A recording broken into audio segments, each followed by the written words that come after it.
بسم اللہ الرحمن الرحیم۔ اپنے یوٹیوب چینل وطن کی محبت کے سلسلے میں آج ہم ننکانہ صاحب آئے ہیں اور ختم نبوت پر بہت زیادہ کام کرنے والی شخصیت کے پاس بیٹھے ہیں، تو آپ کی اجازت سے شروع کریں جی۔ آپ کا سر پورا نام؟ میرا نام صادق علی زاہد ہے جی۔ اور قبلہ والد صاحب کا نام؟ محمد صدیق۔ آپ کی تاریخ پیدائش اور جائے پیدائش؟ تاریخ پیدائش 6/5/1969 ہے، 6 مئی 1969 جی۔ اور مصری والا ہے ننکانہ صاحب کے مضافات میں 40 کلومیٹر دور ہے گاؤں ہمارا، جی ادھر میری ہے جی ماشاء پیدائش۔ اللہ۔ اپنا تھوڑا سا خاندانی پس منظر بتائیں۔ میرا خاندان آیا ہے ادھر سے، انڈیا سے مائیگریٹ کر کے جی 47 کے جو ہوئے نا پارٹیشن، اس جی ضلع فیروز پور سے جی پارٹیشن کر کے آئے ہیں ہمارا خاندان، جی ہجرت کر کے۔ تو صحیح۔ جب ادھر سے آئے تھے ادھر ننکانہ صاحب بھی پہنچے تھے، اور اچھا میرے دادا جی اسی مکان میں جس میں اب ہم بیٹھے ہوئے ہیں، ماشاء اللہ اسی مکان میں انہوں نے آ کر رہائش اختیار کی تھی۔ ماشاء یہ اللہ۔ مکان ان کو الاٹ ہوا تھا جو جائیداد ادھر چھوڑ کے آئے تھے اس کے بدلے میں، اور زمین جو تھی وہ جو جیسے میں نے عرض کیا مصری والا میں جی زمین ادھر ملی تھی، ارائی خاندان سے ہم تعلق رکھتے ہیں، ماشاء اللہ۔ تو زمیندارہ تھا ادھر پیچھے فیروز پور میں بھی، جی تو اس کے بدلے میں جو زمین تھی وہ ادھر مصری والے میں لگی، گھر یہ مل گیا تھا۔ اس وقت ہمارا کوئی نقصان نہیں ہوا، ہمارا خاندان پورا جو تھا وہ اللہ کے فضل سے بغیر کسی نقصان کے، جانی اور مالی ہر طرح کے نقصان سے محفوظ آ گیا تھا۔ ماشاء اللہ۔ یہی ہے جی۔ اچھا، تو آپ کے والد گرامی کیا کرتے تھے؟ میرے والد گرامی بیسیکلی تو کاشتکار ہی تھے، ادھر مصری والے میں جو ہماری زمین تھی اس کے وہ کاشتکاری کر رہے تھے۔ ساتھ ساتھ انہوں نے جب وہ گاؤں میں گئے ہیں، اس وقت وہ گاؤں پرانا تھا، جی تو گاؤں کے رہائشی لوگ جو تھے وہ دین سے دور تھے۔ میرے والد صاحب نے ادھر مسجد کی بنیاد رکھی، اور پھر اس میں تاحیات جی وہ نمازیں پڑھاتے رہے۔ ماشاء اللہ۔ آپ نے ختم نبوت پر بہت سارا کام کیا ہے، سننے میں یہی آ رہا ہے ماشاء اللہ۔ تو اس پر ماشاء اللہ بہت سے لوگوں نے کام کیا، یہ سلسلہ ہی ایسا ہے کہ تا قیامت اس پہ کام کیا جا سکتا ہے۔ آپ اپنے کام کے حوالے سے کچھ بتائیں گے عوام الناس کو؟ ہاں، میں جب کالج کا اسٹوڈنٹ تھا تو اس وقت ہی مجھے یہ اللہ نے شعور دیا جی الحمدللہ۔ کوئی سوچی سمجھی جو ہے ایسا نہیں ہے کہ میں کسی اسکیم کے تحت یہ ایسا ہے، یہ لاشعوری طور پہ اللہ کے فضل سے کالج دور سے مجھے ختم نبوت سے متعلقہ لٹریچر پڑھنے کا مواد بھی ملتا رہا اور مواقع بھی ملتے رہے، تو ذہن بھی ادھر چلتا رہا۔ 1999 کے لگ بھگ میرا جو تھا نا وہ آرٹیکل مختلف رسائل میں شائع ہونے شروع ہو گئے تھے، ماشاء اللہ۔ تو اس سے پھر حوصلہ افزائی ہوئی میری۔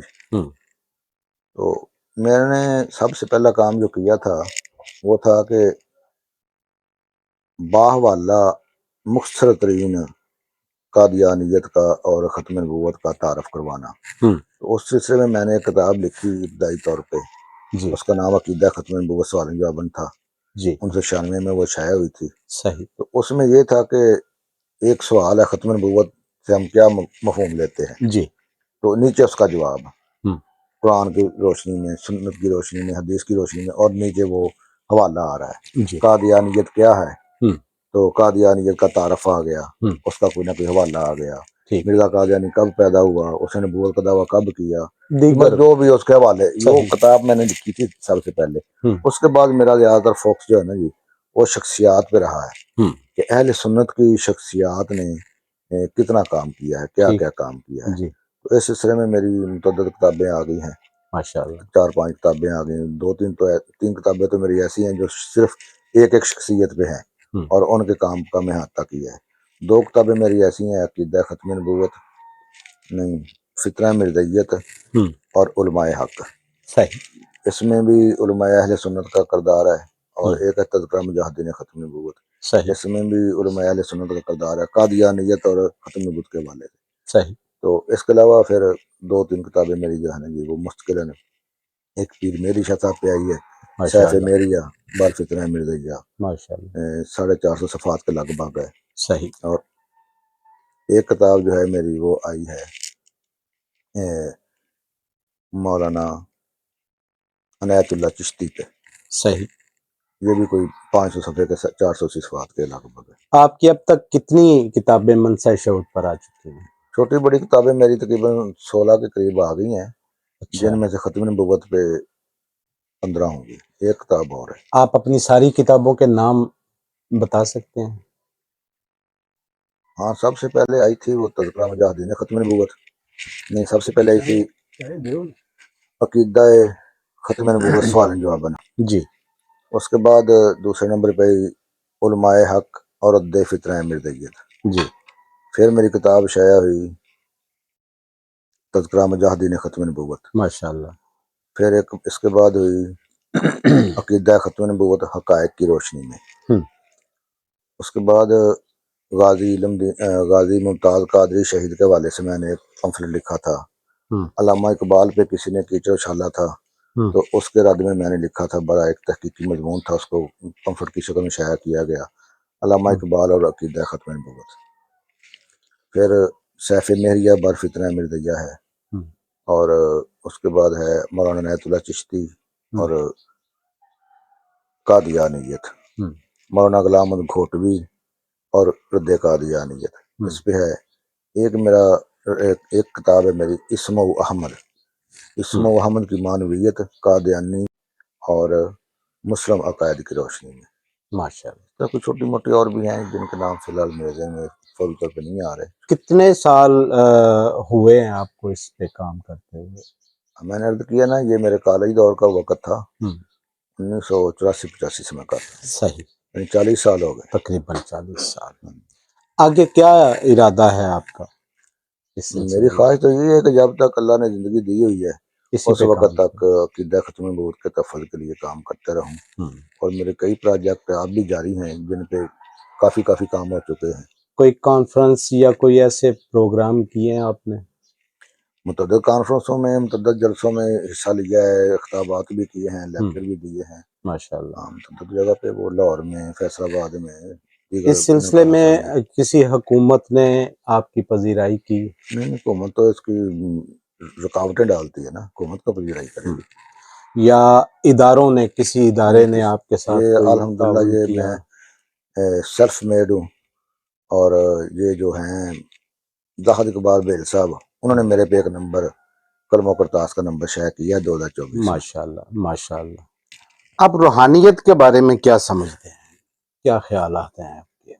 روحانیت جو ہے یہ تو اصل دین تو ہے ہی روحانیت ہے، جی سبحان اللہ۔ جتنی مرضی کوشش کر لے گا نا انفرادی طور پہ، اگر اس کے پیچھے کسی روحانی شخصیت کا ہاتھ ہی نہ ہوگا تو اس کی کامیابی کے امکان نہ ہونے کے برابر ہے۔ صحیح۔ تو جب کسی روحانی شخصیت کی آپ کے پیچھے ہاتھ ہوگا، نظر ہوگی، تو پھر آپ کے لیے جو ہے نا جی دین اور دنیا دونوں کی منازل طے کرنی آسان ہو جائے گی۔ صحیح۔ یہ میرا عقیدہ ہے، اور اس پہ ہے جی۔ ایک فقرہ لکھا جاتا ہے کہ شریعت، طریقت، معرفت اور حقیقت، یہ مجموعہ ہے، 4 چیزوں کا مجموعہ میں جو اہمیت کے حامل ہے وہ کیا چیز ہے؟ دیکھیں، سب سے اہم تو ہے شریعت ہی ہے، جس طرح اس کا نمبر پہلا ہے اسی طرح شریعت سب سے اہم ہے۔ جو چیز شریعت کے تابع ہوگی نا جی، روحانیت ہم اس کو ہی کہیں گے، طریقت بھی وہی ہوگی۔ جو شریعت کے تابع نہیں ہے نہ وہ روحانیت ہو سکتی ہے، نہ وہ طریقت ہو سکتی ہے۔ شریعت جو ہے وہ سب سے پہلے نمبر پہ ہے، شریعت کی پاسداری، کیونکہ دیکھیں صحابہ کرام سے اور نبی معظم صلی اللہ علیہ وسلم سے زیادہ نہ ہم کوئی روحانیت اختیار کر سکتے ہیں، نہ طریقت اختیار کر سکتے ہیں۔ انہوں نے کبھی بھی کوئی ایسا مثال ہمارے سامنے نہیں آ سکتی کہ انہوں نے شریعت کو چھوڑ کر کوئی ایسا اظہار کیا ہو کہ طریقت کا، جس میں مشہور اقوال ہیں کہ مطلب کسی صحابی کی اگر نماز بھی قضا ہوئی ہے نا تو نبی پاک صلی اللہ علیہ وسلم نے اپنے موجزانہ طور پر اس کی نماز ادا کروائی ہے، یعنی شریعت پہ عمل کروایا ہے۔ صحیح، یہ نہیں کہا کہ ٹھیک ہے آپ میرے ساتھ ہو تو آپ کی نماز معاف ہے، یہ نہیں کہا، اس کو موجزانہ طور پہ بھی نماز ادا کروائی ہے۔ تو شریعت جو ہے وہ مین ہے، امپورٹنٹ۔ اصلاح معاشرہ پر بہت زیادہ کام ہوتا ہے، لیکن اس کے باوجود لوگ پھر بھی بے راہ روی کا شکار ہیں۔ اللہ، اس کی سب سے بڑی وجہ جو ہے نا جی، وہ جو مدرس ہیں جی، درس دینے والے اصلاح کا، ان کا اپنا قول و فعل ہے۔ قرآن پاک میں ارشاد ربانی ہے، جی، لے ما تقولون ما لا تفعلون، تم وہ کیوں کہتے ہو جو تم کرتے نہیں ہو۔ جو سٹیجوں پہ بیٹھ کے ہم لوگوں کو درس دیتے ہیں نا، ہم اس پہ عمل نہیں کر رہے ہوتے، اس کا مطلب خلوص نہیں ہے۔ جس میں خلوص نہیں ہے وہ اس پہ کون عمل کرے گا؟ صحیح، جو درس دینے والا گروپ ہے نا جی، وہ چھوٹا ہے بڑا ہے، اس میں نام کسی کا نہیں الا ماشاء اللہ، ان میں خلوص نہیں ہے۔ صحیح، وہ پیسے کی دوڑ میں، شہروں کی دوڑ میں، یوٹیوب کی دوڑ میں، تصویروں کی دوڑ میں وہ سب باتیں کرتے ہیں، کام کرتے ہیں۔ اس کا پھر وہ اللہ تعالیٰ کا ایک اپنا نظام ہے، وہ کہتا ہے جس کام کے لیے آپ نے، جس مقصد کے لیے آپ نے کام کیا ہے وہ مقصد آپ کا پورا کر دیا ہے۔ ان کا مقصد معاشرے کی اصلاح ہوتا ہی نہیں، ان کا مقصد اپنی تصویریں بنوانا، پیسے کمانا ہے، وہ اللہ تعالیٰ ان کو دے دیتا ہے۔ تو یہ وجہ ہے کہ اس پہ نہیں ہو رہا، جو نتائج ہم چاہتے ہیں وہ نہیں آ رہے۔ لیکن اس کو مورد الزام ٹھہرا کر ہم یہ بھی نہیں کر سکتے کہ عوام جو ہے وہ بری ذمہ ہے۔ ہر بندے نے، ہر انسان نے، ہر بالغ عاقل مسلمان نے اپنے بقدر فرض، بقدر ضرورت علم حاصل کرنا اس پہ فرض ہے۔ وہ خود علم حاصل کرے۔ جس کو یہ پتا ہے کہ 1000 میں 100 نوٹ ہوں گے، 100 والے، تو پھر 1000 بنے گا، 10,000 بنے گا، 10,000 بنے گا۔ تو جس کو یہ علم ہے اس کو یہ بھی علم ہونا چاہیے، اس کی ذمہ داری ہے کہ یہ علم حاصل کرے کہ نماز ٹوٹ گئی تو اس کو کیسے پڑھنا ہے، نماز کیسے شروع کرنی ہے، نماز کیسے اختتام کرنا ہے، زکوٰۃ مجھ پہ واجب ہے تو میں نے کیسے ادا کرنی ہے، میرے بچوں کے کیا حقوق ہیں، میرے والدین کے کیا، اسے یہ بھی علم ہونا چاہیے۔ صحیح، جس کو مادی سارے علوم فنون آتے ہیں، اس کو علمی جو دینی ہے، شرعی علوم ہے نا جی، اس پہ بھی اس کو حاصل کرنا اس کی ذمہ داری ہے۔ اگر نہیں کرے گا تو اس کو جواب دے گا وہ۔ کسی بھی شعبے میں موروثیت کے قائل ہیں آپ؟ نہیں، میں نہیں کہہ اس بات۔ موروثیت جو ہے نا جی، قابلیت کی بنا پہ آنی چاہیے۔ جب ڈاکٹر کا بیٹا جو ہے، صرف ڈاکٹر کا بیٹا ہونے کے وجہ ڈاکٹر نہیں بن سکتا، وہ ڈگری لے گا MBBS کی تو ڈاکٹر بنے گا۔ گڈ۔ تو اسی طرح جو ہے نا جی، کسی پیر کا بیٹا اس وقت پیر بن سکتا ہے، کسی عالم کا بیٹا اس وقت عالم کہلا سکتا ہے جب وہ عالم ہونے کی ڈگری حاصل کرے۔ جب اس کے ڈگری نہ حاصل کرے، علم حاصل کرے نا، وہ ڈگری اسے نہیں ملی، نہ ملے یہ نہیں بات، اسے علم حاصل ہونا چاہیے عالم کا، جو عالم کا رتبہ ہے اس کے مطابق وہ لوگوں کی رہنمائی کرنے جا کر لوگوں کو علم پہنچانے تک۔ یہ نہیں کہ یہ فلاں بڑے باپ کا بیٹا تو یہ بھی وہی ہے جی، یہ غلط بات ہے۔ کچھ علماء کہہ رہے ہیں کہ سود 2028 کو ختم ہو جائے گا، تو یہ سودی نظام ہمارے ہاں ختم ہو سکتا ہے یا نہیں؟ جو آج کا ہے نا جی، یہ ہے کہ 2028 تک ہم مہلت دیتے ہیں، انہوں نے بھی اپنی مرضی سے تسلیم کیا، شریعت اس کی اجازت دی، شریعت تو کہتی ہے کہ آج ہی ختم کرے نا۔ انہوں نے اپنی، ان کی سوچ ہوگی، انہوں نے اپنی مرضی سے اس کو تسلیم کیا کہ 2028 تک تو ٹھیک ہے نا، اس کے بعد ختم، تو اس کے بعد بھی نہیں ہوگا۔ لیکن اس کے گنہگار وہ ہیں لوگ جنہوں نے یہ دیا ہے ٹائم۔ اس کو تو دیکھو، سود ہی تو ایسا ہے جس کے لیے اللہ اور اس کے رسول نے کہا، اللہ تعالیٰ نے فرمایا کہ اللہ اور اس کے رسول کے لیے جنگ کے لیے تگڑے ہو جاؤ۔ تو یہ لوگوں کا خیال ہوگا کہ 2028 تک ہمارے ساتھ جنگ نہیں ہوگی، اس کے بعد ہوگی۔ اچھا جی، ہماری دعائیں قبول کیوں نہیں ہوتی؟ ہاں، یہ بہت اہم سوال ہے جی، شکریہ۔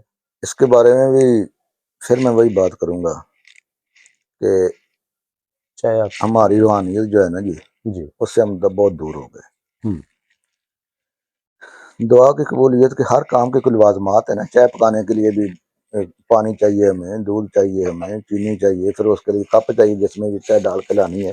تو اس کے لوازمات ان میں سے کوئی بھی نہ ہوگا چائے ہم تک نہیں پہنچے گی۔ صحیح۔ دعا کی قبولیت کے لیے سب سے اہم جو لوازمات میں سب سے اہم لواز ہے نا جی چیز، وہ ہے رزق حلال آپ کے اندر ہونا. سبحان اللہ. تو جب رزق حلال اندر نہیں ہوگا تو آپ آگ نہیں جلائیں گے نیچے سے اوپر جو مرضی رکھتے رہیں. رزق حلال کی وہی اہمیت ہے جو یہ میں نے جو مثال دی ہے چائے کی، کہ جو چائے میں آگ کی اہمیت ہے. آپ آگ نہیں جلائیں گے، جو مرضی کر لیں چائے نہیں پکے گی. رزق حلال نہیں ہوگا تو پھر اللہ کی رحمت سے اللہ جو ہے نا وہ کر رہا ہے، ہمیں زندہ رکھا ہوا ہے لوگوں کو. لیکن دعائیں اس وجہ سے کہ ہمارا رزق حلال جو ہے نا اس میں مشکوک ہو چکا ہے. وہ ہم اپنے نفس کا محاسبہ کیسے کر سکتے ہیں؟ اس کا محاسبہ کرنے کا تو یہ بہت آسان طریقہ ہے. امام غزالی رحمۃ اللہ علیہ نے بھی فرمایا ہے کہ، اور دیگر اس کی تائید جو ہے وہ حدیث سے بھی ہوتی ہے،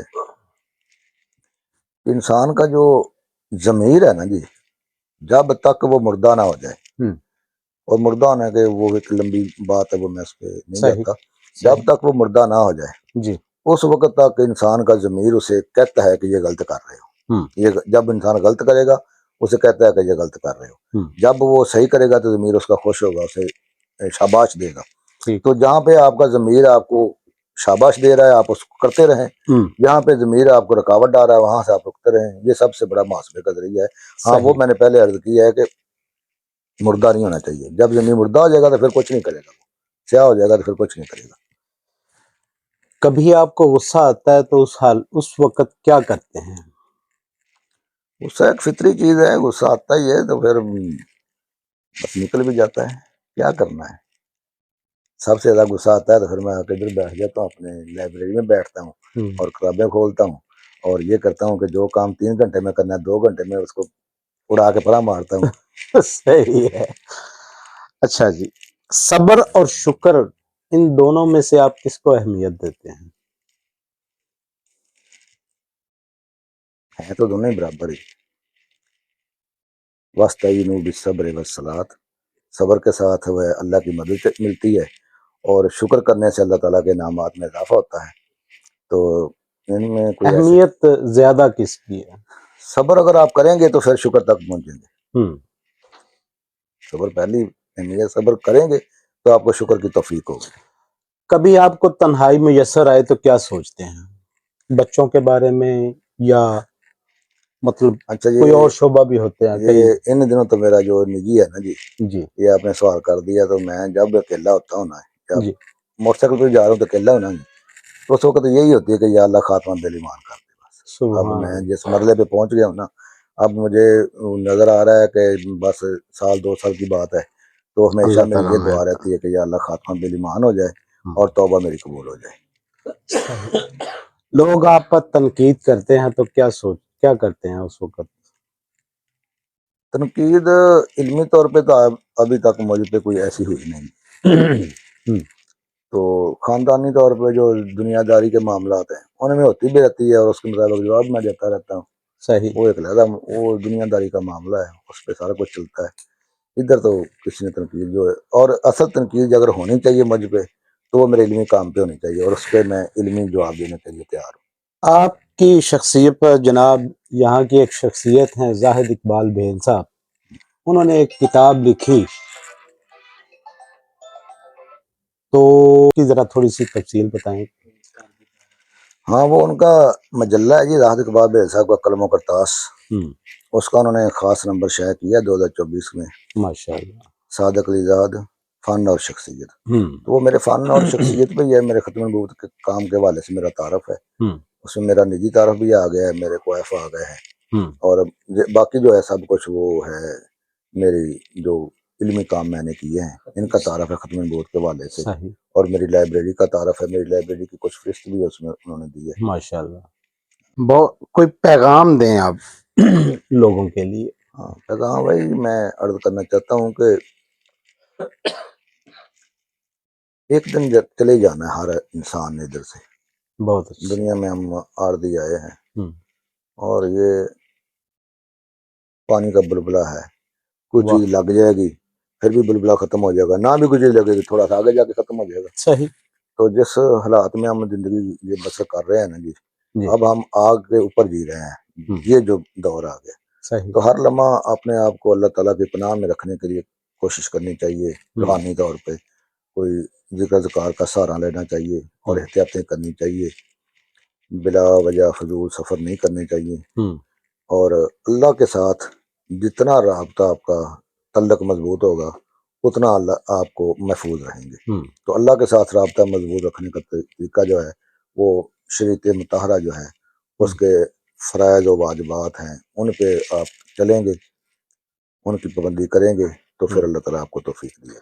بہت شکریہ جی، آپ نے اپنا قیمتی وقت دیا اور ہمیں ہماری توضیع بھی کی۔ جناب زاہد اقبال بھیل صاحب کا بھی شکریہ کہ انہوں نے ناشتے کا اہتمام کیا، آپ نے ناشتے کا اہتمام کیا، بہت بہت شکریہ۔ اللہ آپ کو